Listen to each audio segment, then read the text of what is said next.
Hello! Kamusta po kayo, kabayan? Welcome back sa ating channel.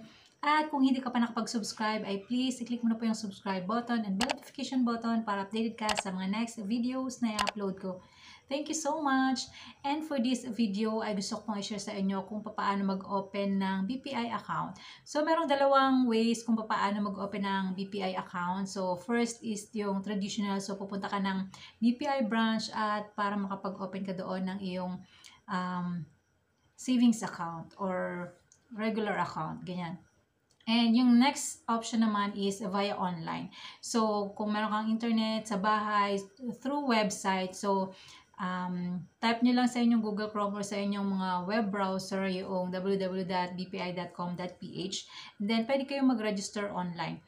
So, same lang po yung procedure. Kailangan yung mag-provide ng information. May mga fill upan po kayong forms na basic information na same sa mga digital wallets and sa ibang banks. So, meron kailangang fill upan ng inyong mga basic information, so personal information. And mamimili kayo kung ano ba yung account na i-open nyo. So, for example, regular savings account. So, ayun. And for regular savings account is meron pong 3,000 minimum or maintaining balance. So, ayun. So, once na makapag-open kayo ng account, so, kailangan nyo nang lagyan ng fund yung inyong account para ma-activate. And, ayun. In my case, nakapag-open ako ng BPI account ko. So, in traditional way. So, kabale kasi last year, more than a year na akong may BPI account and pumunta ako sa BPI branch para makapag-open ng account. So, ang kinuha lang sa akin is a valid ID and proof of billing. So, ayun, yung picture naman is doon ako pinicturean sa branch. And after kung makapag-open ng account doon sa branch is, nakagawa na rin ng online. So, ginawa na rin nila ako ng online and ako yung nag-input kung ano yung username at saka yung password. So, ako mismo yung nag-assign kung ano yung gusto kong username at saka password kapag gagamitin ko online yung aking BPI account. So, it's up to you naman kung ayaw mong magkaroon ng online account. So, kung gusto mo lang na ATM lang, so walang online banking, so it's okay din naman. So, pero mas okay po na merong online banking para anytime ay pwede kayong makapag-transact sa inyong anywhere, basta as long as meron kayong internet at okay yung application or yung online system ni BPI. So, ayun. And kung gusto niyo naman po yung second option, so punta lang po kayo dun sa website ng BPI and then pwede na kayo mag-register. Click nyo lang yung register and then input nyo lang yung mga information na kailangan, follow the instruction, and kailangan nyo doon mag-selfie and mag-upload ng inyong valid ID. And once ma-approve yun, and once submitted, so kailangan yung mag-fund ng 3,000 for regular savings yon for ATM lang.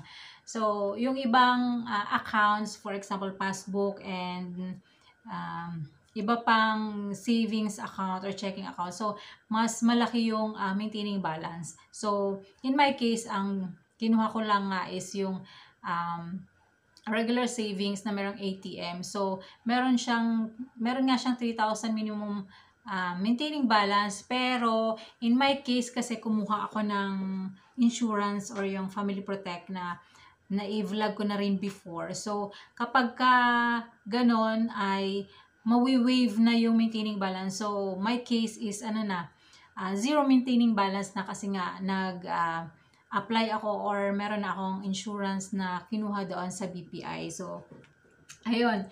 And once funded na yung account nyo, activated na. So, ayan, pwede na kayong mag-transfer or mag-receive ng funds from other e-wallets.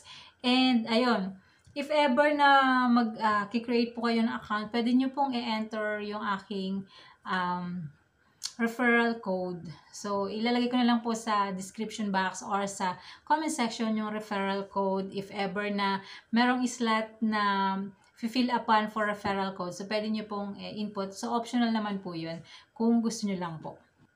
So, if ever meron na kayong BPI account, so ayan, ready na for end transaction, or pwede na kayo rin mag time deposit, pwede na rin kayong mag-invest sa mga UITF investment. So, ayan, meron na rin po akong mga videos about UITF. So, click nyo lang po, or panoorin nyo lang po yung video, nasa playlist lang po natin yan. And, ayun, kapag meron online banking, so pwede rin po tayo mag-redeem ng ating investment, at pwede rin tayo mag-subscribe sa ating investment. So, less hassle kapag merong online banking. Pero, syempre, kailangan natin i-secure yung ating account, yung username, password. So, dapat tayo lang nakakaalam, no?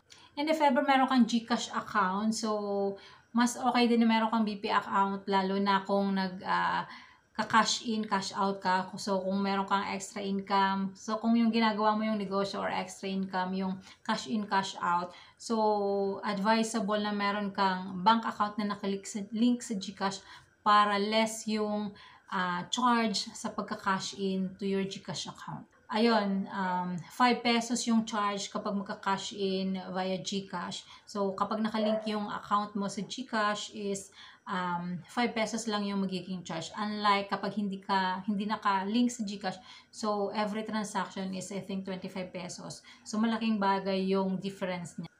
And if ever preferred client ka ni BPI, so nare-recommend or nagsasuggest sila, or ano bang tawag doon?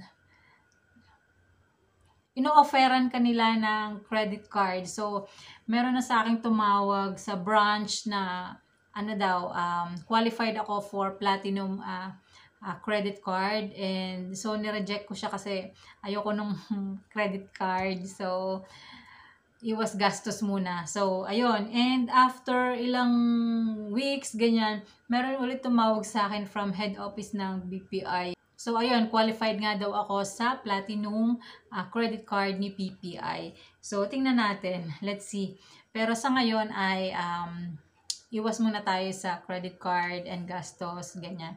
So, ayun lang po muna for this video. Thank you so much for watching. At kung hindi ka pa nakapag-subscribe, ay please, i-click mo pa yung subscribe button and bell notification button para updated ka sa mga next videos na i-upload ko. Thank you so much. Bye!